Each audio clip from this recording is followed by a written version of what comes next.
Tandi TV Podcast, powered by India's #1 gold buying company, Attica Gold Company.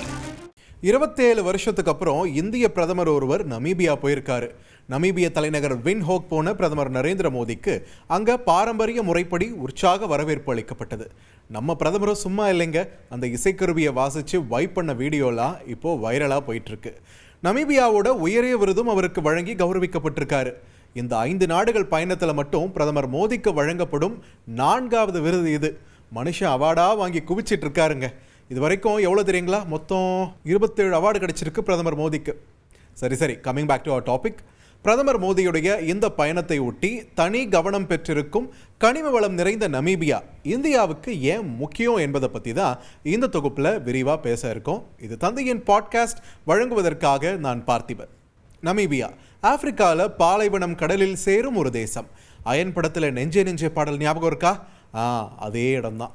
நமீபியான்னு சொன்னதுமே நிறைய பேருக்கு அழகான மணல் திட்டுக்கள், காய்ந்த மரங்களை கொண்ட பாலைவனம், கடலை சந்திக்கும் இடம், சிங்கம், சிவிங்கி புலி, யானை உள்ளிட்ட விலங்குகளை கொண்ட காடுகள் தான் நினைவுக்கு வரும். வைல்ட் லைஃப் சேனல்களில் உச்சி கொட்டி பார்க்கும் இந்த தேசத்தோட வரலாற்றை கொஞ்சம் திரும்பி பார்த்தோம்னா நம்ம இந்தியாவோட நெருங்கிய நட்பை கொண்டது நமீபியான்னு நமக்கு புரியும். மார்ச் 1990 தென்னாப்பிரிக்காவிலிருந்து சுதந்திரம் பெற்றது நமீபியா.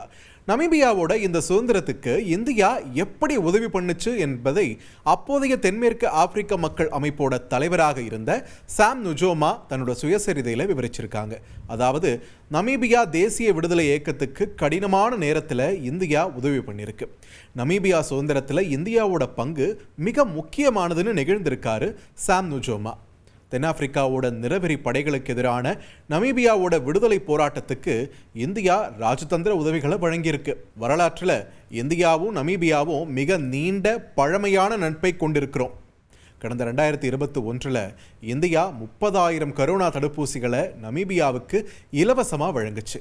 2017 அப்புறம் 2019 நமீபியாவில் வறட்சி நிலவிய போது இந்தியா அரிசியை வழங்கியும் உதவி பண்ணுச்சு.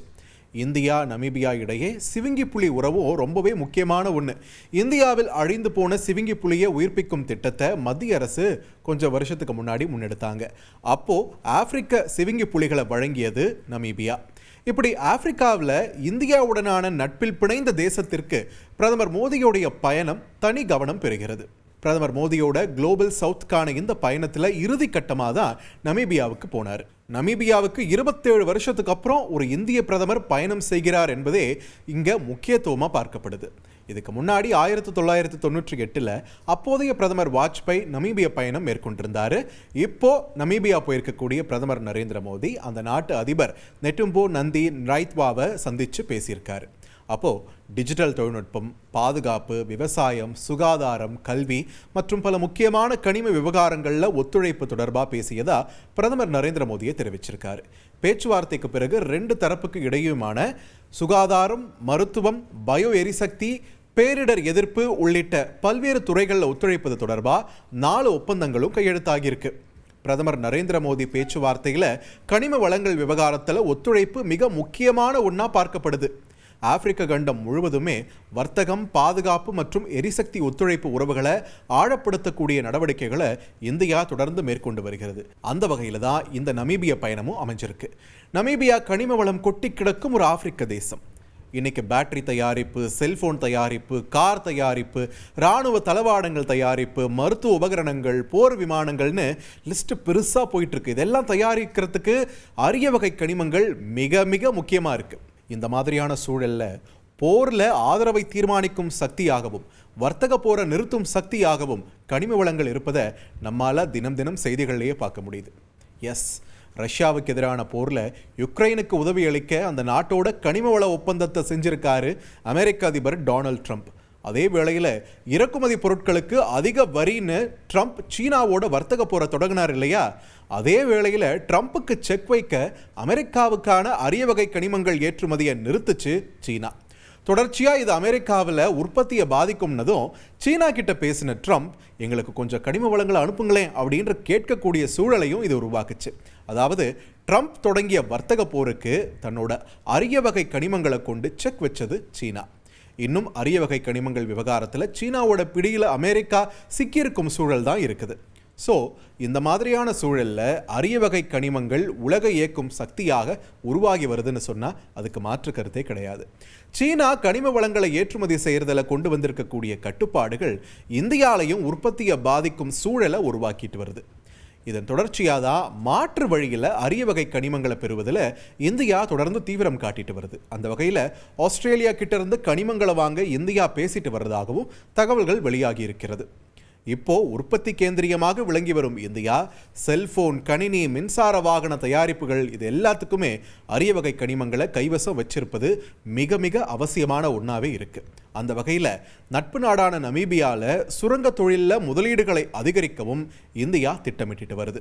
பிரதமர் மோடியோட நமீபிய பயணத்தை ஒட்டி நமீபியாவுக்கான இந்திய தூதர் ராகுல் ஸ்ரீவத்சவா செய்தியாளர்கள் கிட்ட இதை பற்றி பேசினார். அப்போ 2 தரப்பு வர்த்தகம் மற்றும் முதலீடு குறித்து ஆலோசிக்கப்படும்னு நமீபியாவோட கனிம வள சுரங்கள்ல இந்திய பொதுத்துறை நிறுவனங்கள் முதலீடு செய்ய ஆர்வமாக இருப்பதாகவும் தெரிவித்தார் ராகுல் ஸ்ரீவத்சவா.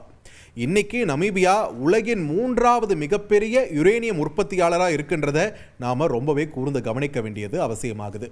நமீபியாவில் இன்னைக்கு பேட்டரி தயாரிப்புக்கு முக்கியமான லித்தியம் அதிகமாக கிடைக்குது. மின்சார வாகனங்கள், காற்றாலை விசையாழி காந்தங்களில் பயன்படுத்தப்படும் டிஸ்ப்ரோசியம் மற்றும் டோபியம் தாதுக்களும் நமீபியாவில் எக்கச்சக்கமாக உள்ளது. துத்தநாகம், பாரிசைட் போன்ற கனிமங்களும் இங்கே இருக்கு. நமீபியா வளமான வைரங்கள், தங்கத்துக்கும் பெயர் போன ஒரு நாடாக இருக்கு. தங்கம், வைரம்னு சொன்ன உடனே நமக்கே கொஞ்சம் ஆசை எட்டி பார்க்குது இல்லை? ஸோ பரஸ்பர நன்மை பயக்கும் எரிசக்தி பாதுகாப்பு மற்றும் முக்கியமான கனிமவள ஒத்துழைப்பை கொண்ட தேசமாக நமீபியா இந்தியாவுக்கு அமைந்திருக்கிறது. நமீபியாவில் இருந்து நம்ம யுரேனியம் வாங்க முயற்சிப்பதாகவும், நமீபியாவில் சமீபத்திய கச்சா எண்ணெய் மற்றும் எரிவாயு இருப்பு கண்டுபிடிக்கப்பட்டதும் அதில் இந்தியா முதலீடு செய்ய ஆர்வம் காட்டும் துறைகளாக இருப்பதாகவும் தெரிவித்தார் ராகுல் ஸ்ரீவத்சவா. யுரேனியம் அணுமின் நிலையங்களுக்கு எரிபொருளாக இருக்குது. கச்சா எண்ணெய், எரிவாயு இது எல்லாம் இந்தியா அதிகளவு இறக்குமதி செய்யும் எரிபொருளாகவும் இருக்குது. அந்த வகையில் இந்தியாவோட எதிர்கால எரிசக்தி தேவையை பூர்த்தி செய்கிறதுல நமீபியாவுடனான ஒத்துழைப்பு மிகவும் முக்கிய பங்காற்றும் என்றே பார்க்கப்படுகிறது. இந்தியா நமீபியா இடையிலான வர்த்தகம், முதலீடுகள் தொடர்ந்து அதிகரித்த வண்ணம் இருக்கிறதையும் நம்மால் பார்க்க முடியுது. நமீபியாவில் இந்தியாவோட முதலீடுகள் $800 மில்லியன், அதாவது 6858 கோடி ரூபாய் என்ற அளவில் இருக்கிறத தெரிவிச்சிருக்கு வெளியுறவுத்துறை அமைச்சகம். ட்ரம்ப் தொடங்கிய வர்த்தக போர் இன்னைக்கு ஒரு நாட்டை மட்டுமே சார்ந்து இல்லாமல் வர்த்தகத்தை பரவலாக்க வேண்டிய அவசியத்தையும் இந்த உலகத்துக்கு காட்டிடுச்சு. இந்தியாவை பொறுத்த வரைக்கும் ஆப்பிரிக்கா, மத்திய கிழக்கு, ஐரோப்பா, தென் அமெரிக்கான்னு வர்த்தகத்தை விஸ்தரிச்சுட்டு வருது. அதுக்கான சான்றுகளாக தான் சமீபத்தில் நம்ம பார்க்கக்கூடிய பயணங்களும் அது தொடர்பான காட்சிகளும். ஆப்பிரிக்காவில் சீனா ஏற்கனவே ஆதிக்கம் செலுத்த தொடங்கினதையும் இங்கே உன்னிப்பாக கவனிக்க வேண்டியதாக இருக்குது. அங்கே முதலீடுகளையும் சீனா தொடர்ந்து செய்து வருது. இருப்பினும் சீனாவோட கடன் பொறிகளில் ஆப்பிரிக்க தேசங்கள் விழுவதாகவும் கவலைகள் அதிகரிச்சுக்கிட்டே வருது. இந்தியாவை பொறுத்த வரைக்கும் ஆப்பிரிக்கா விவகாரத்தில் வர்த்தகம் மற்றும் முதலீட்டில் ஒருங்கிணைந்த வளர்ச்சி மற்றும் மனிதாபிமான பார்வை தான் கொண்டிருக்கும். ஆப்பிரிக்கா இன்று எதிர்காலத்திற்கான நிலப்பகுதின்னு வர்ணிக்கப்படுது. இந்தியாவோட மூலோபாய மற்றும் பொருளாதார நலன்களுக்கு, குறிப்பாக முக்கியமான கனிமங்களோட துறையில் முக்கியத்துவம் கொண்ட பகுதியாகவும் இருக்கிறது. உலகின் அறியப்பட்ட முக்கியமான கனிம இருப்புகளில் 30% ஆப்பிரிக்காவில் மட்டுமே இருப்பதாக மதிப்பிடப்படுது. ஆப்பிரிக்காவில் இந்தியர்களோட முதலீடு $75 பில்லியன், அதாவது 6,42,775 கோடி ரூபாயாக இருக்கு. அதுபோக வர்த்தகத்திலையும் முக்கியமான ஒரு பகுதியாக இருக்குது. இந்தியாவோட வெளியுறவு கொள்கையிலையும் ஆப்பிரிக்கா முக்கியத்துவம் தொடர்ந்து அதிகரிச்சுட்டு வர்றதை நம்மளால் பார்க்க முடியுது. அந்த வகையில் கனிம வளம் கொண்ட நமீபியா உடனான உறவு இந்தியாவோட எரிசக்தி மற்றும் தொழில்நுட்பத்துறையோட எதிர்காலத்தை மாற்றி அமைக்கக்கூடும் என்றே எல்லோராலும் எதிர்பார்க்கப்படுகிறது. Thanthi TV podcast powered by India's number 1 gold buying company, Attica Gold Company.